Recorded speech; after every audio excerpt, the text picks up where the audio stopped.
자, 우리는 이제 저번 주에 살펴보았던 이제 5장 11절부터 6장 8절까지의 말씀 다시 한번 살펴보면 우리가 이제 영적 피터팬 증후군에 대해서 한번 살펴봤죠. 그죠?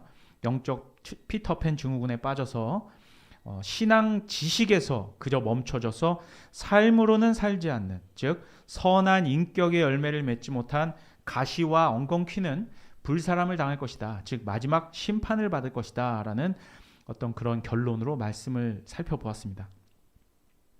자, 그런데요, 그렇게 조금은 무거운 분위기에서 이제 그 말씀, 저번 주에 말씀을 마쳤다면 이제 오늘 말씀 9절부터는 완전히 바뀐 분위기로 말씀을 시작하고 있습니다. 그죠? 서두부터 뭐라고 나와요? 사랑하는 자들아, 이렇게 나오죠. 이렇게 따뜻한 어조로 수신자들을 부르고 있습니다. 그죠? 마치 요한 서신을 보는 것 같죠. 사랑하는 자들아 하면 요한은 참 사랑의 사도잖아요. 그죠? 그런 것처럼 히브리서에서도 지금 사랑하는 자들아 이렇게 부르고 있단 말이죠. 그동안은 날카로운 말씀으로 이제 이들의 치부를 드러내고 잘못들을 지적했었다면 이제 그것을 깨달은 이들에게 칭찬과 위로를 할 차례다라고 이제 생각되게 만드는 그런 대목이라 할 수 있습니다. 자, 히브리서 저자는 그동안 수신자들의 영적인 미성숙을 지적했었습니다. 그죠? 마치 영적인 피터팬 증후군에 빠져서 삶은 마치 지식과 전혀 다른 삶을 살고 있고 또한 공동체를 나몰라라 하는 작태를 꼬집기도 했죠. 그리고 그러한 영적인 미성숙이 장기화되면 이제는 배교로까지 빠질 수 있는 위험성이 있다라고 경고하기도 했습니다. 자, 이제 히브리서 수신자들은 한 차례 혹독한 신학 수업 한 과목을 마치 끝낸 것과 같은 그런 기분이 들 거예요. 그죠? 그래서 9절 말씀이 이제 이렇게 말씀하는 겁니다. 쉽게 말하자면 이런 거예요. 사랑하는 여러분, 지금까지 이제 다소 독한 말들 때문에 여러분들의 마음이 어려우셨겠지만 사실 여러분들에게는 지금까지 말한 것과는 비교할 수 없는 좋은 것, 즉 구원과 연관된 것들이 있다는 것을 우리는 확신하고 있습니다. 이런 뜻이라고 보시면 돼요. 이해되시죠? 그래서 저도 지금부터는 좀 딱딱한 어투의 이 개역개정 성경보다는 제가 따로 찾아본 새번역 성경이 있거든요. 똑같은 성경인데 좀 우리 현대의 말로 좀 부드럽게 쓴 말이라고 생각하시면 돼요.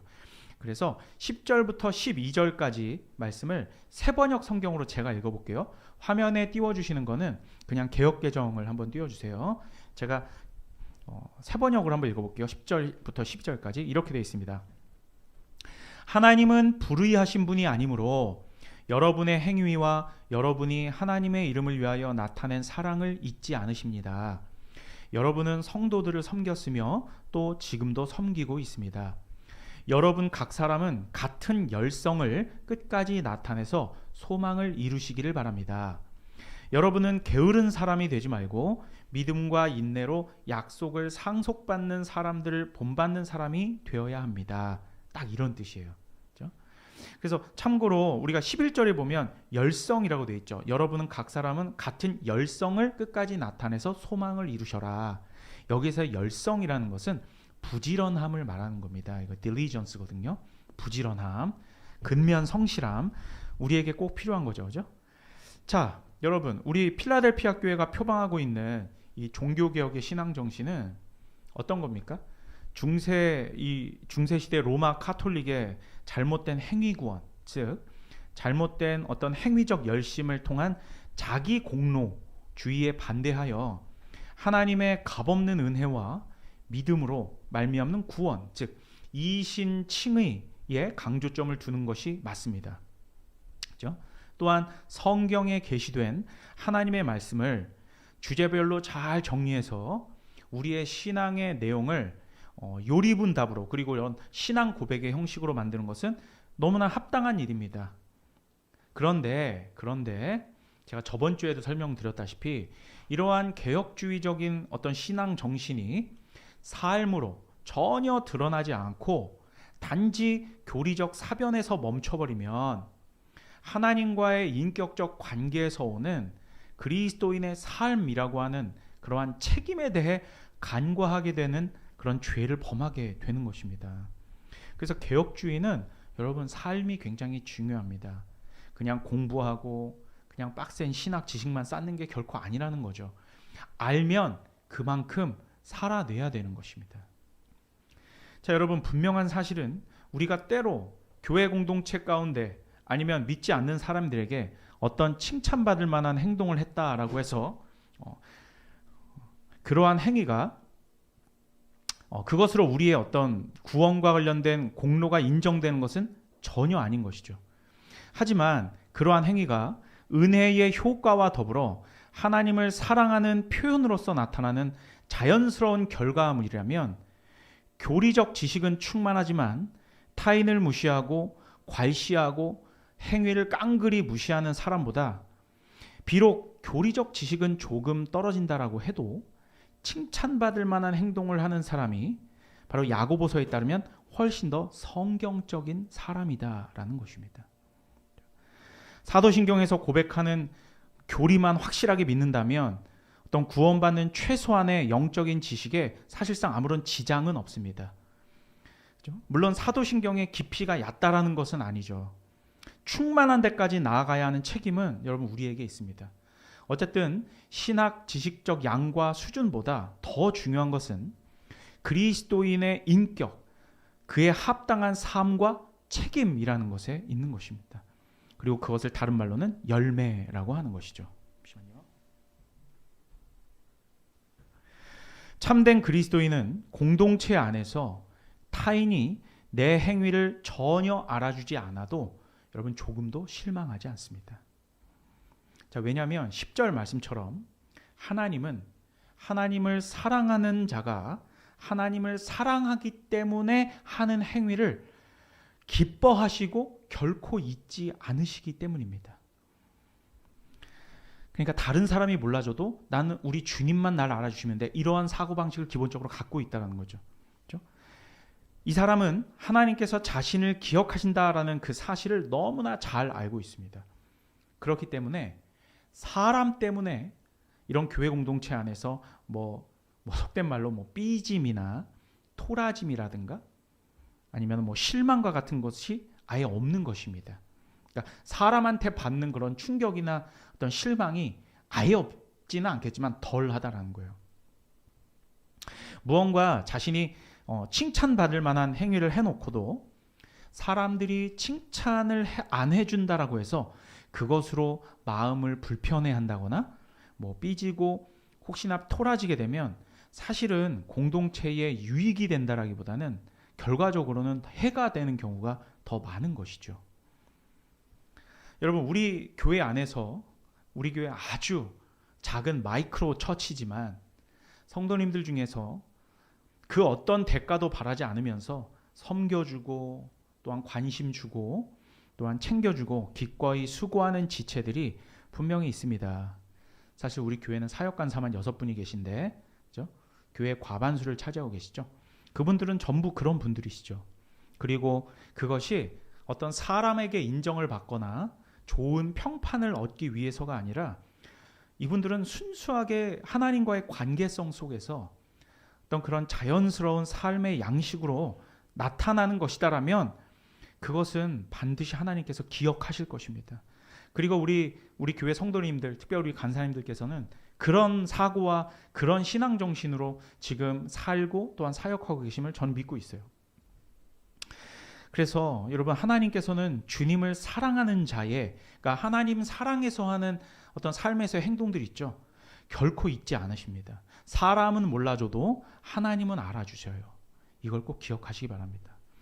자, 그렇게 기억하셔서 하나님께서 그 사람에게 어떤 물질적인 콩고물 같은 거라도 주시는가? 사실상 주실 수도 있지만 마음 가운데 애초에 그런 것들을 바라는 마음으로 내가 그래도 요구했으니까 하나님이 그래도 나를 이 삶 가운데서 어떻게 해주시겠지? 그냥 그런 마음 자체를 갖지 않으시는 게 좋아요. 왜냐하면 그걸 하나님께서 주실 수도 있고 안 주실 수도 있기 때문입니다. 우리의 궁극적인 우리의 모든 신경과 집중은 어디로 가 있어야 되냐면 그의 나라와 그의 의에만 가 있으면 돼요.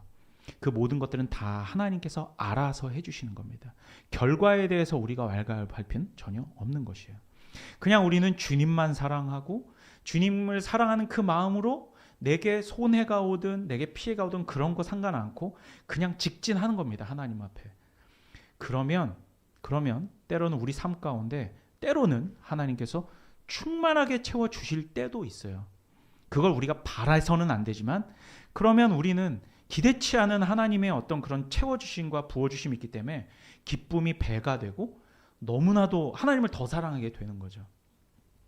그렇죠? 자, 그러니까 한편으로는 그냥 하나님께서 우리를 그냥 구원해 주셨는데 그냥 그것만으로도 감사해. 그냥 그것만으로도 하나님 사랑하기 충분하지 않느냐 이렇게 말씀하실 수도 있지만 사실 우리의 그리스도인의 삶 가운데서 단지 그것만으로 살기에는 너무 건조해요. 그게 틀린 말은 아니지만 여러분 하나님께서는 그리스도인들의 삶을 그냥 그렇게 무미건조하게만 인도하시지 않습니다. 하나님께서는 하나님을 사랑하는 사람들에게 실망시키지 않기 위해서 주신 것이 따로 있습니다. 이제 오늘 말씀으로 이제 들어가자면 하나님께서 우리에게 따로 주시는 게 있는데 그건 바로 약속입니다. 언약이에요. 다른 말로는.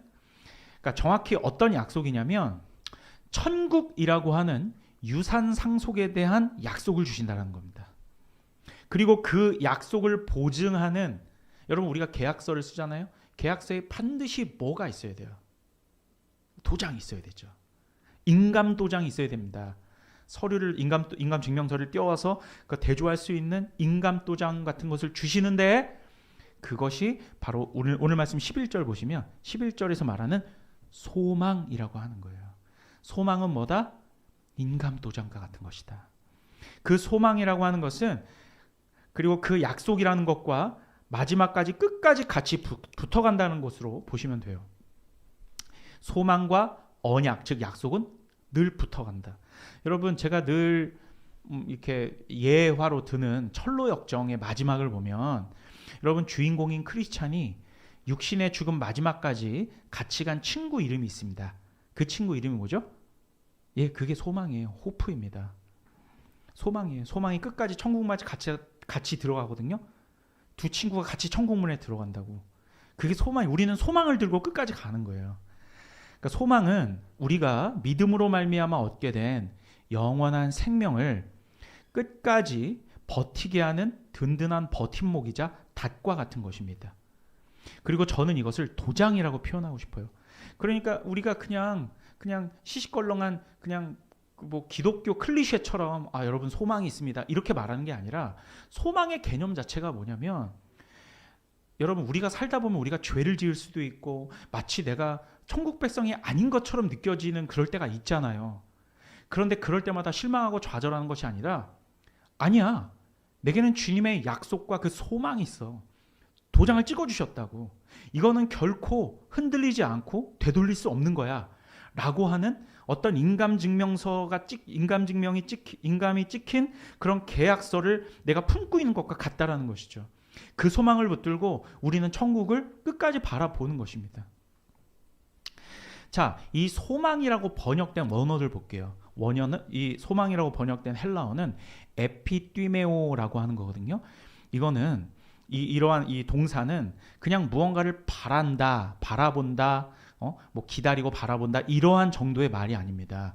이 에피띠메오라는 것은 영어로 굳이 하냐면 그냥 hope 이 정도가 아니고요.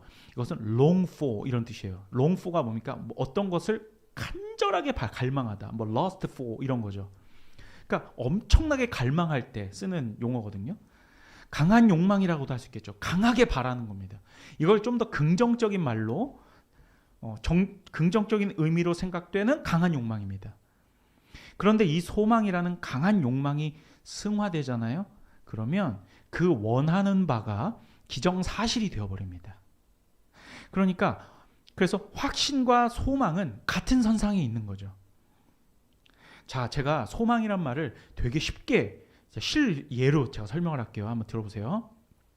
자, 여러분, 우리가 택시를 탔습니다. 자, 택시를 탔어요. 그런데 택시를 타면은 우리가 해야 되는 일이 뭐예요? 택시를 타자마자 뭐라고요? 아니죠. 핸드폰을 봐요.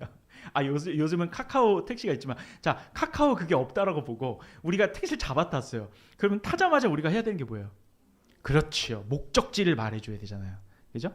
내가 어디로 가는지를 택시기사가 알아볼라요? 모릅니다. 택시기사는 몰라요. 만약 내가 어디로 갈지 모른다면 그 택시는 뭐가 없는 거예요? 목적지가 없는 겁니다. 오히려 기사님한테 내가 어디로 가야 돼요? 라고 물어보면 어떡해요? 내가 타자마자 어디로 가야 하죠, 아저씨? 여러분 그 택시 이거 가사인 거 아시죠? 김현우 이런 얘기도 좀 그렇지만 이별 택시라는 노래 가사 중에 이런 가사가 있잖아요. 실연한 사람이 어디로 갈지를 모르는 상태. 그죠? 여러분 그런데 택시 기사는 운전을 잘하는 분이지 내가 가야 할 목적지를 가르쳐 주는 분이 아니에요. 맞습니까? 여러분 택시 기사는 제가 이제는 말씀드릴게요. 택시 기사는 마치 우리가 세상에 살아갈 때 우리가 가지고 싶어하는 어떤 좋은 것들과 같은 겁니다. 돈, 명예, 지식이라든가 그러한 것들은 바로 우리의 택시 기사와 같은 거예요. 자, 이런 것들은 우리 인생의 드라이브 자체는 기가 막히게 하지만 그런 것들은 택시 기사잖아요. 택시 기사가 내가 가야 될 목적지를 알아요, 몰라요? 몰라요. 운전만 잘할 뿐이지 내가 가야 할 목적지를 모른다고. 자, 그러니까 돈과 지식, 명예 같은 그런 택시기사와 같은 도구들을 목적지로 설정한 다음에 우리가 그런 것들을 바라보고 인생을 살잖아요. 그러면 80년, 90년 이렇게 산단 말이에요. 그래서 내가 택시기사를 든든한 택시기사만 뒀어. 돈, 명예 다 가졌습니다. 그런데 언젠가 그 택시에서 내려야 돼요, 안 내려야 돼요? 내려야 됩니다. 내렸더니 거기서 맞닥뜨린 건 뭐예요? 허무하고 황량한 길에 그냥 내려버리는 거예요. 무슨 길이에요? 그 길을 황천길이라고 하는 겁니다, 여러분. 그러니까 내가 택시 기사 자체를 좋은 택시와 좋은 택시 기사를 목적으로 하고 그것을 목적지로 할래요 라고 하고 내가 그 택시를 올라타서 그냥 돈과 명예 이런 거를 목적지로 하고 내가 인생을 한 80년 살았더니 내려봤더니 그냥 황천길인 거야. 목적지가 없어요. 여러분 이것이 바로 소망이 없는 겁니다. 이해되셨죠? 목적이 없는 소망은 있을 수 없는 거기 때문이에요. 자, 그런데 그와 반대된 말씀드릴게요. 자, 그런데 내가 이제는 서울역에서 출발하는 KTX를 탔습니다. 이제는 택시가 아니고요. KTX를 탔어요. KTX는 항상 뭐가 있어요? 목적지가 있습니다. 내가 부산행 열차를 탔어요. 그럼 목적지가 확실한 거죠. 이미 내 마음은 그러면 막 그냥 우리 여러분 한번 생각해 보세요. 내가 KTX 뭐 2시 반 열차야. 그러면은 도착 시간까지 정해져 있어. 한 5시면 도착해. 그럼 내가 배낭 메고 어디 뭐 해운대를 간다든지 그런 어떤 목적이 있단 말이에요. 그러면 그 KTX를 딱 탔습니다. 그럼 난 사실상 어디로 가 있는 겁니까? 나는 부산에 가 있는 겁니다. 왜 그렇습니까? 2시간 반이오면 틀림없이 나는 부산에 있는 거니까. 그런데 꼭 배앓이 꼴린 분들은 그럼 중간에 사고가 나면 어떡해요? 뭐 이렇게 말씀하시겠죠. 자, 그런데 제가 이렇게 말씀하면 어떨까요? 그 열차의 기장이 누구냐에 따라 달린 거죠. 예수님이 그 기장이라면 어쩔까요? 얘기가 달라지겠죠. 실수가 없으신 기장이시라면 목적지는 틀림없는 거예요. 그죠? 이런 거 제가 초등부 설교 때 해야 될 그 수준으로 지금 말씀드린 겁니다. 그죠? 이해가 되시죠? 이것을 소망이라고 하는 겁니다. 택시를 탔는데 내가 어디로 가야 할지를 모르는데 기사 아저씨가 나를 어디로든 데려다 줄 거라는 그런 바람을 가지고 있다면 그건 소망이 아니죠. 여러분들은 지금 좋은 택시기사를 구하려고 날마다의 삶 속에서 아둥바둥 잘 살아가십니다. 내 돈이, 내 학벌이, 내 명예가, 내가 바라보는 이 세상에서 나를 인정해주는 그 인정이 좋은 택시기사만 가지고 있지 목적지가 없는 거예요. 그건 소망이 아닌 것입니다. 내 인생 될 대로 되라는 것과 마찬가지인 거예요. 세상 사람들은 그러한 것들을 가지기 위해서 무던히 노력하고 너스레들을 떨지만 그래서 나는 목적이 마치 있는 사람처럼 얘기를 하지만 그렇지 않습니다. 그것은 어떤 목적지든 다 옳다라는 그냥 주관만 가지고 살아가는 거예요. 그것이 바로 포스트 모더니즘이죠. 절대 기준과 절대 목적이란 건 없다. 너도 옳고 나도 옳고 다 옳다. 네 목적지 오라. 그래, 넌 그리로 가. 너 목적지 오라. 그래, 다 그리로 가. 우린 다 오라. 세상은 행복하고 세상은 에브리바디 다 행복할 거야. 목적은 어디든 좋아. 그것이 여러분 포스트 모더니즘이죠. 제가 또 다른 예를 들어볼게요. 자, 우리가 아까 이제 기장, 예수님을 기장이라고 말했으니까 예수님이라고 하는 기장을 이제 필두로 하는 천국행 열차를 탔습니다. 그죠? 자, 목적지는 영원한 생명입니다. 천국 구원이에요. 그게 종착지입니다. 종착지가 분명하죠. 그리고 하나님의 약속이라고 하는 티켓이 있어요. 진짜 초등부 설교다 이거. 그죠? 너무 이해가 쉬우시잖아요. 근데 여러분, 하나님의 약속이라고 하는 티켓을 딱 들고 거기에 소망이라고 하는 도장이 찍혀 있단 말입니다. 이 찐이라는 거예요. 이거. 그리고 거기에 뭐라고 돼 있냐면 슬로건으로 영원한 생명으로 너를 데려다 줄게, 이렇게 적혀 있는 겁니다. 그리고 거기에 소망이라고 하는 도장이 딱 찍혀 있는 거예요. 그 티켓 이름은 하나님 약속 티켓이에요. 거기에 소망이라는 홀로그램으로 도장이 딱 찍혀 있는 겁니다. 그렇죠? 자, 이제 오늘 본문으로 보자면 오늘 우리 본문 13절부터 20절까지가 이제 어떤 말이냐면 이게 천국 철도공사 총지배인 CEO 사장이신 아버지 하나님께서 옛날에 아브라함이라고 하는 탑승 고객이 있었어요. 어떻게 그 고객을 안심시켜서 끝까지 그로 하여금 그 열차에 타게 하시고 인내하게 해서 그 약속이라는 티켓대로 결국 종착지에 가게 하셨는지, 그리고 그 소망이라고 하는 도장이 어떤 역할을 하는지 그 역사에 대해서 설명해 주고 있는 겁니다. 자, 제 말이 틀리는지 제가 한번 세번역으로 한번 쭉 쉬운 말로 읽어볼게요. 한번 들어보세요. 제가 지금까지 얘기했던 예화들을 이제 머릿속에 깔고 들어보세요. 13절부터입니다. 세번역 성경이에요.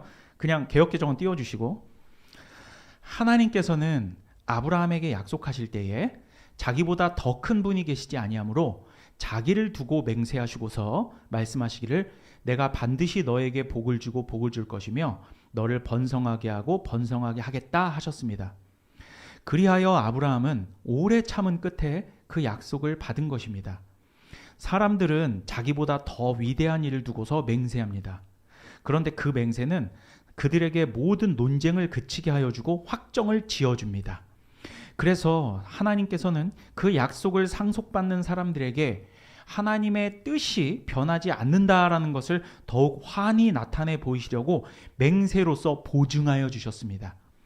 이는 앞에 놓인 소망을 붙잡으려고 세상에서 피하여 나온 사람들인 우리가 이 두 가지 변할 수 없는 사실, 곧 하나님의 약속과 맹세를 의지하여 큰 위로를 받게 하려는 것입니다. 여기서 두 가지 변할 수 없는 사실, 이게 티켓에 도장 찍혀 있는 그거라고 보시면 돼요. 하나님께서는 약속하시고 맹세하실 때에 거짓말을 하실 수 없습니다.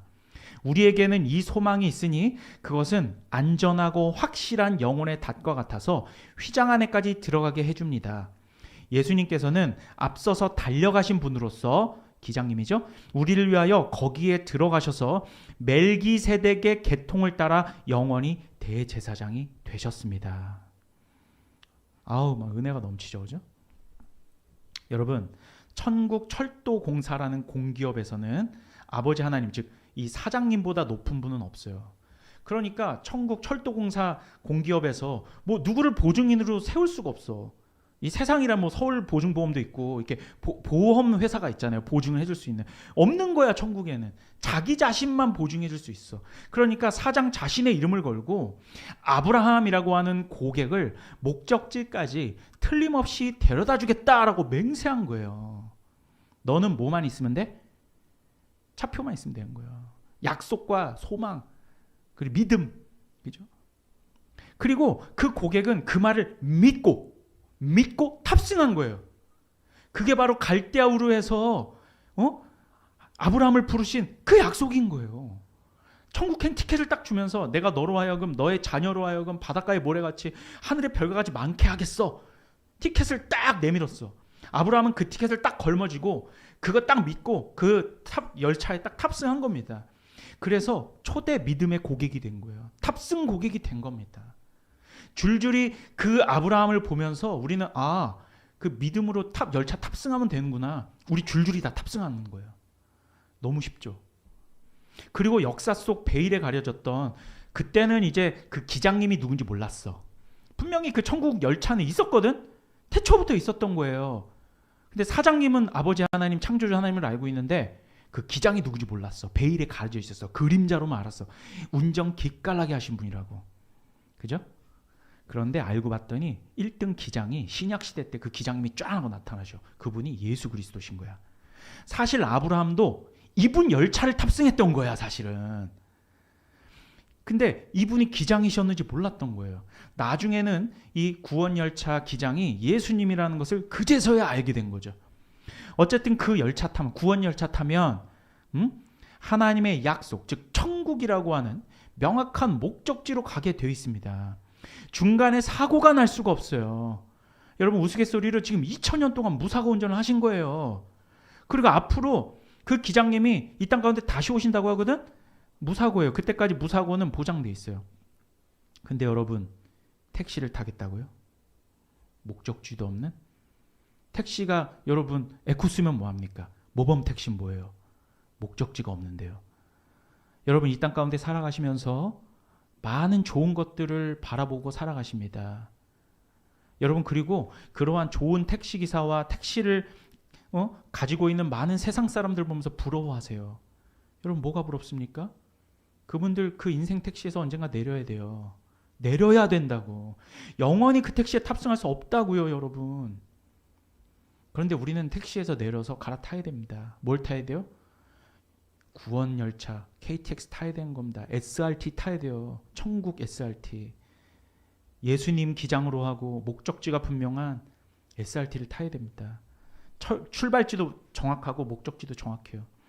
그죠? 창조가 있고 구원이 있고 종말이 있잖아요. 다 사고는 단 한 번도 없었어요. 약속 어겨진 것도 없어요. 왜냐하면 그 1등 기장님의 운행 방식이 명확하기 때문이에요. 그리고 오늘 말씀 가운데 나오잖아요. 이 기장님은 뒤에서 고객들을 죽음으로 몰아넣고 그런 거 없습니다. 어떻게 하셨어요, 그분은? 오늘 말씀을 보니까 항상 앞서 가신다고 하잖아요. 우리보다 앞서서. 그 앞서서 가신 그분이 원래는 들어가면 죽게 되어 있는 휘장 안으로까지 들어가셨다고. 우리는 그래서 그 기장님만 보고 원래는 죄 많은 우리는 그 휘장 안에 들어가면 거룩하신 하나님 앞에 죽음을 당할 텐데 1등 기장님인 그 예수 기장만 붙들고서 따라갔더니 우리는 휘장 가운데 담대히 들어갈 수가 있게 된 거예요. 이해되시죠, 여러분? 그리로 예수님은 분명히 데려다 주시는 겁니다. 자, 그런데 이제 택시 말고 제가 또 다른 세상 열차라는 걸 제가 또 예를 들어 드릴게요. 천국 철도공사 말고 지옥 철도공사 열차가 있단 말이에요. 근데 이게 뭐냐면 목적지도 없고 출발지도 없어요. 열차가 어디서부터 왔는지 모르고 고객들 또한 어디서 와서 자기가 어디에서 와서 거기를 타고 있는지도 몰라. 그냥 돌고 도는 그런 열차 회사가 있어요.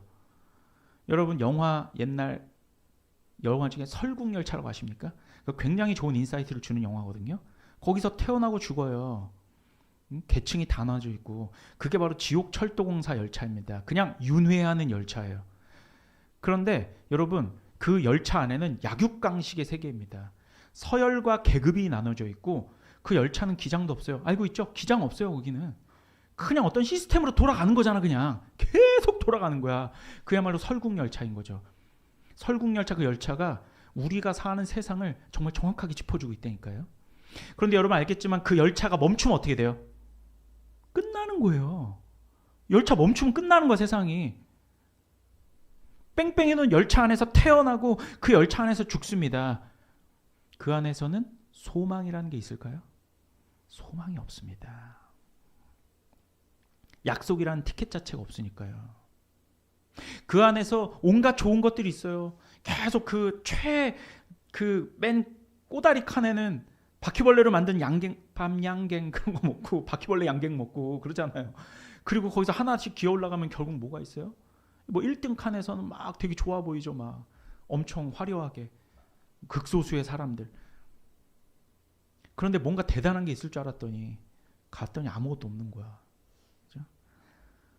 여러분 오늘 말씀 결론을 맺겠습니다. 잘 들어보세요.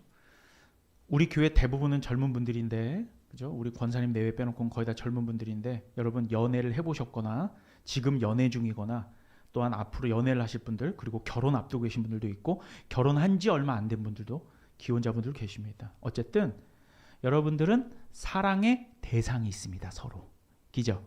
다 사랑의 대상이 있어요. 내가 내 의지와 열정을 다해서 지켜주고 잘해주고 사랑해줘야 되는 사람이 있습니다. 그런데 결혼이라는 것은 이 사람이 없으면 삶의 이유가 없어지는 수준까지 그 사람을 사랑하는 거죠. 그죠? 그런데 이 사람한테 내가 정말 당신만을 사랑한다라고 하는 확신을 심어주기 위해서는 여러분 그래서 뭘 해야 됩니까? 사랑의 확신과 결실. 그게 뭐예요? 사랑의 징표를 줘야 되잖아요. 그죠? 뭐 까리띠에 반지 줘야 됩니까? 그러니까 남녀가 서로 죽을 때까지 사랑할게 라고 하는 맹세. 그걸 뭘로 하죠? 결혼 예식을 통해서 하는 거죠. 특히 우리 믿는 사람들은요. 결혼할 때 하나님 앞에서 혼인 예배로 주로 진행을 하는데 뭐 거의 다 그러셨을 거예요. 여기 계신 분들. 저 결혼할 때도 그렇고 우리 뭐 간사님 결혼하실 때도 그랬고 기록된 말씀 성경 66권에 신랑 신부가 손을 얹고 이 관계는 끊을 수 없다고. 그죠? 그래서 결혼식 집례하시는 목사님이 그 위에 손을 포개서 선포를 했단 말입니다. 어제 결혼한 우리 관계자 커플도 그죠? 우리 구자익 이민정 그 커플도 어제 목사님께서 그렇게 하시더라고요. 여러분 그건 뭡니까? 그 결혼에 대해서 이 성경에 손을 얹는다는 건 무슨 의미입니까? 이 결혼에 대한 맹세를 뭘 근거로 하겠다는 거예요? 하나님 말씀을 근거로 하겠다는 거거든요. 이건 이 가정에 대한 소유권과 주도권을 하나님께 드리는 겁니다. 진짜 중요한 겁니다, 여러분. 이건 진짜 중요한 거예요. 한쪽에서 일방적으로 그것을 뭐 끊어내지 않는 한 여러분 그것은 영원히 죽는 날까지 가는 겁니다. 그런데 여러분 왜 우리가 이렇게 합니까? 하나님 외에 이 가정에서 더 높은 분은 없기 때문이에요. 그걸 바로 우리가 결혼식 예식에서 성경 위에 손을 얹고 우리가 그렇게 하나님 앞에서 서약을 하는 거거든요.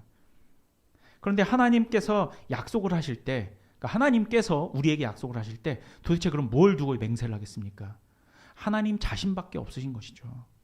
우리 구원에 대한 약속과 그에 대한 맹세를 생각할 때 우리는 위로와 확신을 얻을 수밖에 없는 것입니다. 왜? 하나님께서 하나님 두고 맹세한 거니까. 그리고 그것은 기정사실화하여 강한 열망을 가지고 있으면 그것은 소망이고 그것은 우리 구원에 대한 인감도장과 같은 겁니다.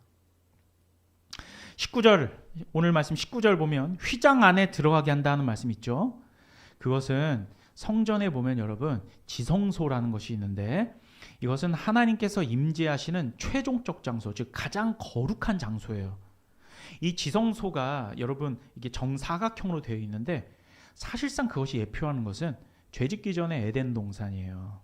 에덴 동산에서 여러분 어떤 게 일어났죠? 하나님과 인간들이 만남을 가졌죠. 그죠? 교제했던 장소라고. 거룩한 장소입니다. 그분을 대면하여 만나야 하는 장소예요. 우리가 하나님을 대면하여 만나는 것, 그거 여러분 구원입니다. 여러분 구원을 받으려면 우리가 죄사함 받고 성령과 말씀으로 거룩해지고 거듭나야 되잖아요. 그 이유가 최종적 이유가 뭐냐면 우리가 하나님을 뵙기 위해서예요. 꼭 기억하십시오, 여러분. 뭐 우리가 천국 가냐 구원 받았냐 자 이런 걸 다 떠나서 구원이라는 것의 최종 정말 그 엑기스 코어에 뭐가 있냐면 하나님을 뵙는 거예요. 얼굴과 얼굴을 맞닥뜨려서 뵙는 거예요. 이게 최종적인 구원이란 말입니다. 그런데 구약 성경에 보면 거기에 커튼이 있는 것이죠. 휘장이라고 한 이 커튼 안으로 들어가면 하나님을 만나는 것입니다. 그런데 구약에서는 감히 아무도 그 거룩한 장소를 들어갈 수가 없습니다.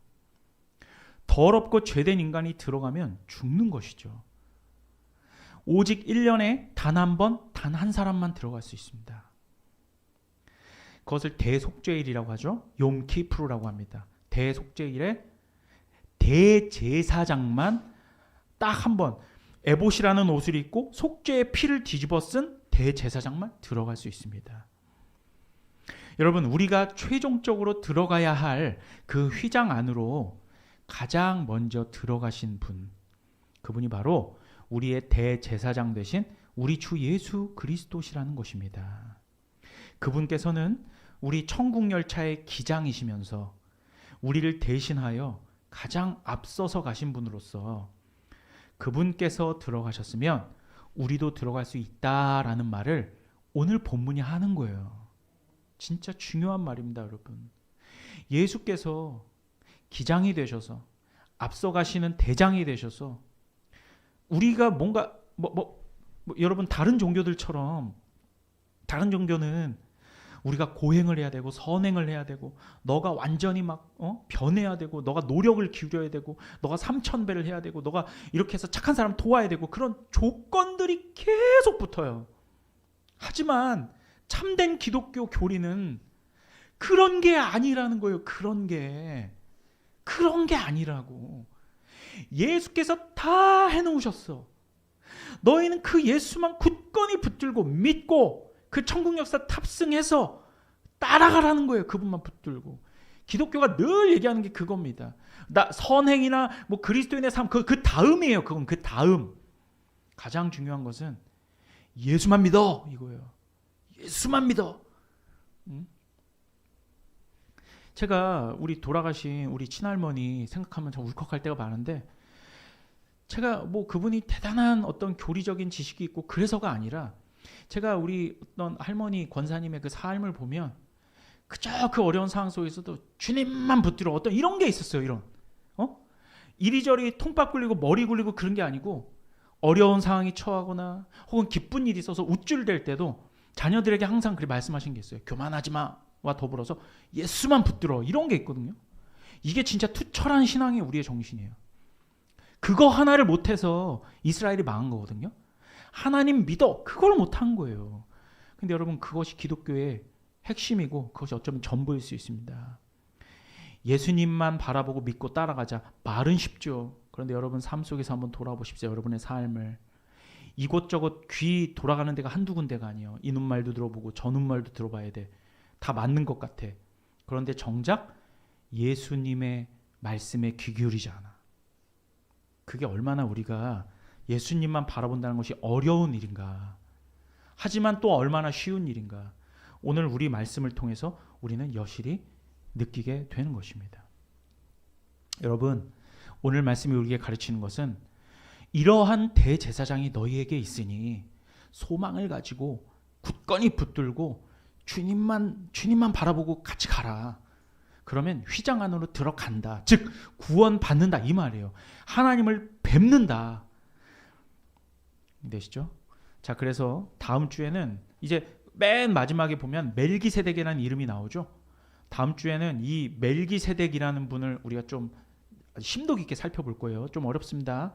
그래서 다음 주를 기대해 주시고 그게 어떤 의미가 있는지 살펴보도록 할게요. 여러분 하나님의 약속을 굳건히 붙드십시오. 기장 되시는 예수님만 믿으세요. 그럼 여러분은 안전합니다. 여러분 예수님을 믿지도 않으면서 불안해하는 것은 모순이에요. 지금 이렇게 선포되고 있는 예수님을 내 삶 속에서 완전히 주님으로 모시고 있는지 여러분의 일상생활 한번 돌아보시란 말이에요. 예수님을 믿는다는 것은 관념적인 게 아닙니다. 관념적인 게 아니에요. 매우 실제적인 겁니다. 내가 정말 그리스도를 모시고 사는 그리스도의 인격을 닮아가는 사람인가를 돌아보려면 여러분 이것만 확인해 보세요. 내가 다른 사람을 어떻게 대하고 있는지를 생각해 보세요. 이건 되게 중요한 건데, 그러니까 내 삶의 위치에서 내가 당연스럽게 어려워해야만 하는 사람 말고 특히 내 친구, 만만하거나 내가 깔볼 수 있는 그런 대상에게 내가 어떻게 대하는지를 보세요. 그럼 답은 금방 나옵니다. 그리스도의 인격은 내가 마음대로 해도 되는 사람 앞에서 드러나는 거예요. 그래서 예수님께서 어린아이에게 하는 자가 내게 하는 자니라 말씀하시죠. 그러니까 힘과 위엄이 있는 누군가에게 보이는 공손과 겸손은 세상 사람들도 똑같이 하는 거예요. 그걸 보고 뭐 되게 사람이 공손하네. 여러분 그거 사기꾼들도 다 하는 겁니다. 그런데 찐 그리스도인들은 내가 정말 업신여겨도 돼. 그 누구도 뭐라고 하지 않아. 그런 사람한테 내가 어떻게 대하는가. 이게 진짜 중요한 겁니다. 그래서 가족한테 존경받는 애비, 어미가 진짜 존경받는 거거든요. 돌아보십시오. 내가 그냥 뭐 세상 사람한테 내가 어떻게 대하는가 그거 말고 여러분 직장 상사한테 당연히 어렵죠. 나 월급 주는 사람인데 당연히 누구나 잘합니다. 저 직장 생활할 때 얼마나 잘했는데요. 제가 팀장님한테 막 그 가정까지 지켜드리고 뭐 이거는 개인적인 거지만 너무 잘해가지고 팀장님이 저를 100% 여러분 이거 해서 그래요. 상무님이 저 얼마나 이뻐하시고 영업 잘한다고. 그런 건 필요 없습니다. 그거 말고 윗사람 말고 내가 정말 업신여겨도 되는 그런 사람에게 내가 어떻게 대하고 있는가를 생각해 보세요. 정말 사랑해주고 있는가? 내가 헌신하고 있는가? 내가 그 정말 낮은 자를 섬기고 있는가를 돌아보시면 되는 겁니다. 그리스도인의 구원에 대한 확신과 그 열매는 내가 충분히 업신여겨도 될 만한 사람을 내가 어떻게 대하고 있는가와 관련된 바로 그 인격에 달려있기 때문입니다. 다음 주에 하겠습니다. 기도하겠습니다.